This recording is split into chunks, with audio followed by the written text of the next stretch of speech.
Hello and welcome back. Steel Pinnings here once again, and today I have something I guess a little bit different than what I usually do. I have this lock that I've had for quite a little while. It's a mortise cylinder housing that houses a FSIC, and this one has quite the nasty little keyway. This is part of the W series keyways. This is a WA key. And you can see that it is quite the nasty gouge in it as well. And it fits the lock and works it well. And I've been trying to either rake it or even single pin pick it with a flag. Like that. And I have not been able to I've gotten it open a couple times, but I have not been able to get control. And you can see the open bitting is quite jumble erratic, keeping it from picking to that level very easily raking. A lot of times you'll get them leveled across, only a cut or two difference, and this one has quite the big difference between number 2 and number 3 here. As y'all know, it counts from the front to the back, not the back to the front. Well, it counts like we read, left to right, if holding the key by the bow with your right hand. Most keys, like quick set keys, grab one, like this one, you'd count it 1, 2, 3, 4, 5, like that. And with all SFICs, you count them this way. 1, 2, 3, 4, 5, 6, 7. And like I said, it works the lock great, but I haven't been able to get anything else out of it. And I am really sick and tired of trying. To the point where I don't care if I destroy the lock itself. Sure, I could drill it out and pop it out to save the housing. I've got a bucket of these housings. That doesn't faze me none. Now we know it's solid because it's quite heavy. We also know the old Dremel cutoff wheel here is one of the stronger wheels. And I was thinking, well, it's on this side. What if I go with the thinnest part? Here's a look at one that's open. And well, we know if we try and go this way, it's the thickest part. And again, it's the thickest part there. But what if we go in right up here and right down here and cut it off straight this way and straight this way? Get it nice and thin. See, what I have here is one that can go in with or without the control lug. I did that for a housing for when I pick with it, and you can just tighten up that little screw I put in there, and that tightens it up in there so it doesn't move around. It works great for trying to pick them. And, well, that does me no good for trying to pick this one.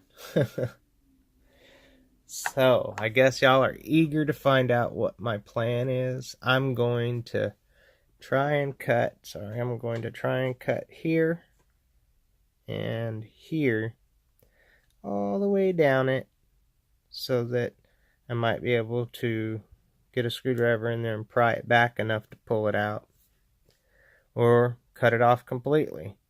My concern is going too deep and cutting into the lock body core itself.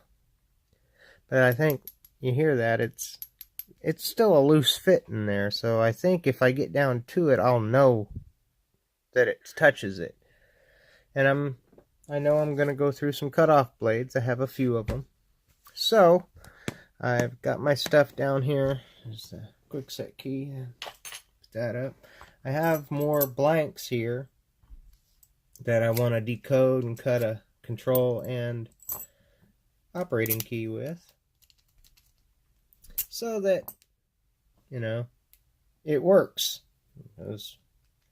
Yeah, it works, and most people would buy a mortise lock that has one key, and you can cut more keys, so you're set and right? If it's not a mortise you need, then you don't use this one. But these locks, we all know, work differently. And whenever they're not working properly, it's a thorn in my side. And I'd rather try to see if I can get it back to its original condition, because it's a $20-$25 core or something like that on eBay. I just put a different core in. Screw it, that type of thing. But I'm not going to torture everybody with me going through it with the Drim. I've got 2 batteries fully charged, 1 alternating in the charger, so I should be able to get this done in no time at all. So I'm going to pause the video, get started, and I'll come back midway or partway, and I'll show y'all where I'm at and how we're getting to where we're getting. Alright? So, I bid you adieu, and I shall see you soon. Okay, guys, I'm back. And as you can see here, I've cut a slit down that side, and I got a slit down that side. The bottom side and the top side. Just hoping that it's enough. Not to mention, I'm thinking I need to try and cut a slit or something to connect the 2 back here to help pry it away. But this will be the first try on it. Let's see if it'll pop away, right? Ooh, we see some movement. See there? Ah! Ha-ha! Out of there, damned you.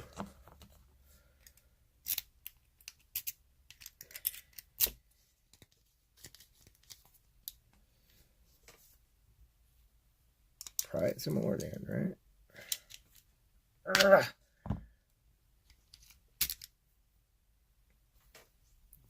Pray, what in the hell is keeping it in there now, huh? Besides that little doodad, maybe.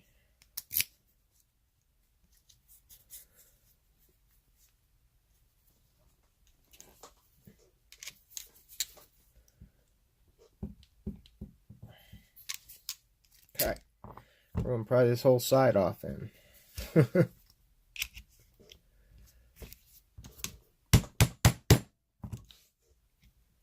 Crack-a-lacka.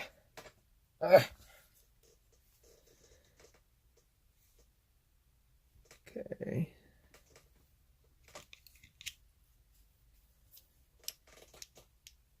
You can see it's loose in there.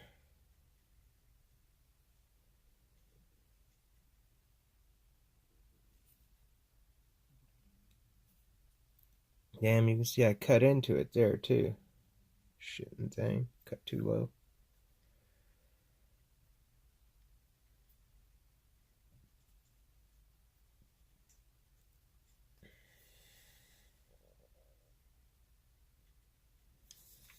And we know that the control lug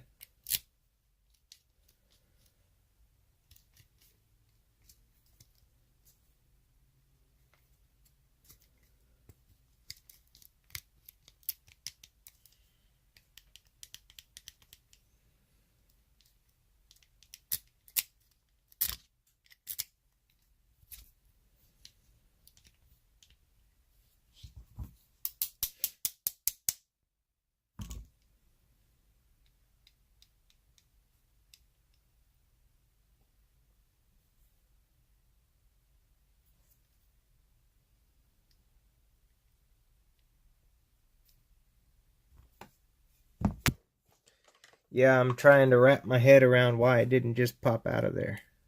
And I haven't come up with the real reason yet.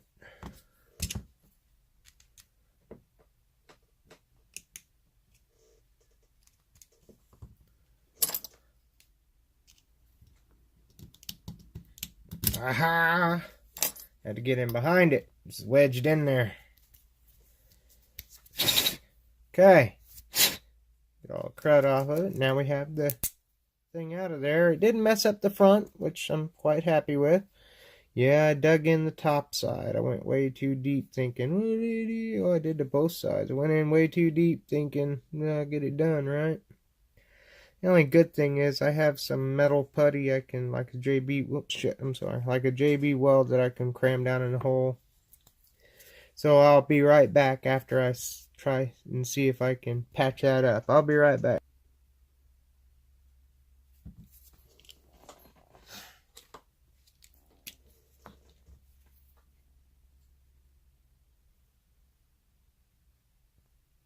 Sorry, I'm back again. Got them filled, as you can see there. And I'm just kind of lightly filing them down to size. And then I'll silver leaf them so you can't even tell.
Okay. Oh, this asshole off of me. Okay. Now, there's that. Down here I have a touch of silver leaf compound. It's a liquidized silver leafing. And a Q-tip. Q-tip.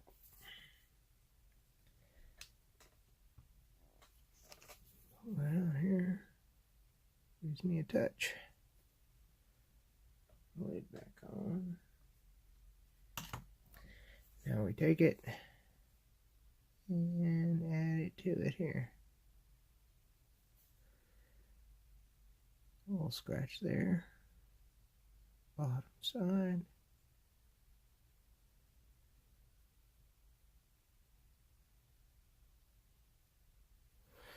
Turn it over to the dry side and kind of take off the excess.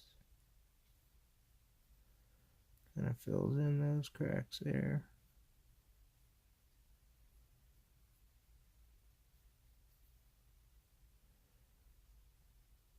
Good. Now that I've got that done, toss that away. Hey, gonna need a paper towel. Don't need a big old chunk.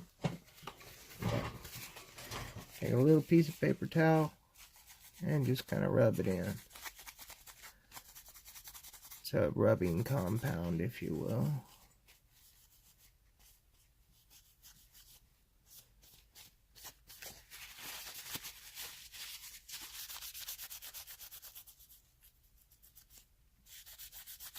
Voila. Almost can't even tell I cut big old grooves in it, huh? Okay. Now that that's done, we have our, oh shit, operating key. Right? Yep. Operation. That thing's a dud. Get our utensils out of here. Okay. And we're at 15-minute marker, and now we have it out. And I guess I want to decode the control or make it to a one key control, where you pull it out one notch and then it goes to control. I'll decipher on that and I'll be back. Okay, a bit of catch up here, guys. I have figured out the pin code for it. This is the key pin. What I did was use the key gauge and measure out all the cuts. And that's those, which will give you the change key bitting. This is the change key. Sliding that down one over. So it's the same number less the 4. See?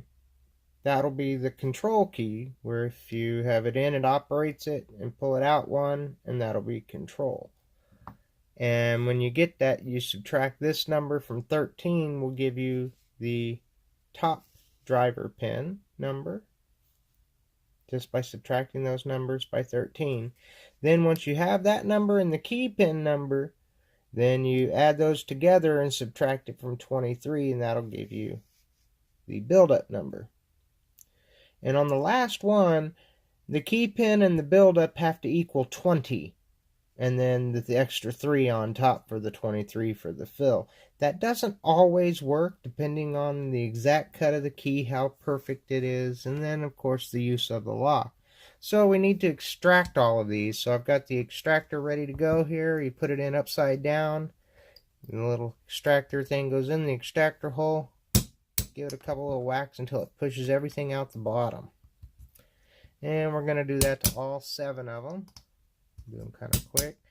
The locksmiths have this big tool that does all of them at once type of thing. It's a very, very cool machine. But unless you're a smith doing a lot of SFIC, you can't afford that machine. Now that I've dumped them all out, it's empty. And we know that'd be the case. You're supposed to be able to take out this book, like so, turn it upside, open it up. Now you're supposed to be able to put this code chart, pin chart, and as you see how they count them, 1 through 7 this way, 1 through 7. And if you put this code into there, and you should be able to shut it without the springs and the caps. Should be able to shut it, put it back in there, put this in upside down, spin it over, shake it like that, and that's how you load it. I have never had a good run with that happening. So what I do is I take the first pin, and you can see this thing was master pinned as well. Take the first one. Stick it in here like that. I guess you'd be better off not doing it upside down. Stick it in here like that. Push it down all the way. And we know that that's the key pin. Right? We know it because it was already there. Make sure it's all the way down. And it works perfect. And we're going to pull it out one notch. And we're still going to make sure that it's pushed down into that number 2 spot. And then with that, that's a number 4, and we'll need a number 8. And we can't go past that on these because that's for that other, for a control key. If I wanted to decode it, I could. But I just figured I'd show you how I do this here real quick. And get the 8 out, put it in there like that. Push it down, make sure it's all the way. It's not because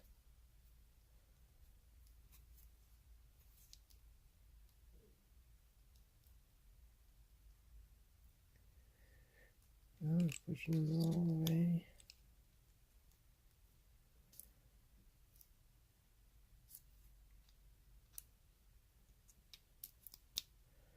Maybe that first one isn't a 4. Maybe it would be with that other little what-you-call-it there. So it's not. And if you look here, that's a much bigger pin. So number 4 in there. We know it's a number 4. And it's going to work. Pull it out one notch. Making sure that we only go out the one notch. Okay. Then you take the 8. Plop it in on top.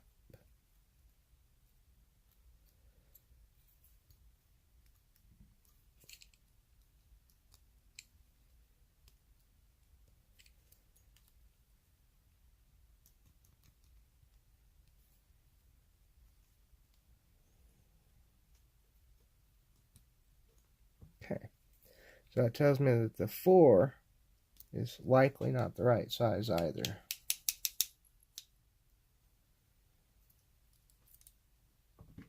That don't want to work. Use the extractor out the back. Alright, now I'm going to fiddle with this and make sure I get it right. I'll be right back. Hey guys, sorry about that. I am currently repinning it back up, putting the springs in it. I've got it all done up. I'm just doing them one at a time here, like so. Oh, sorry. Not in the shot there. Like this. Plopping them in one at a time, getting them done. So we're on number 4 now, huh?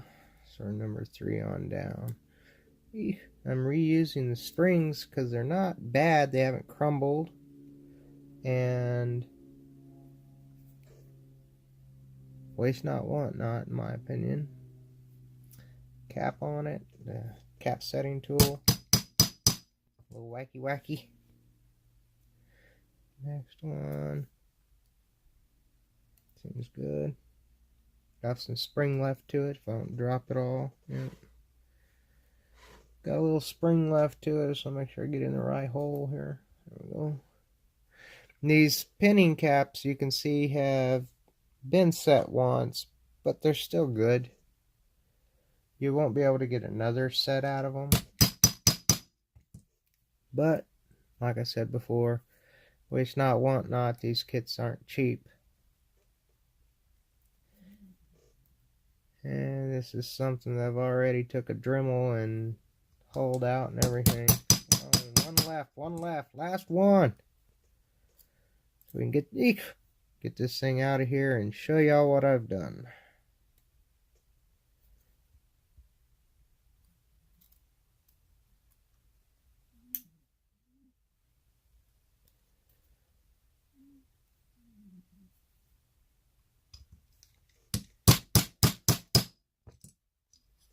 And voila, they're all in there, set and red. Okay, moment of truth, right? Key works great. Pull it out one notch. And of course, there we go. Yeah, it works. Haha! I will size these with my caliper and reinstitute them into my kit. I'll sign off without waffling on anymore. That's how I get it done. This is now a key way I didn't have before. So, awesome sauce. Y'all please stay safe and always stay legit. If you like this video and like what I do here, hit that like button. And if you're new to the channel, hit that subscribe button. And as always, till we meet again, peace.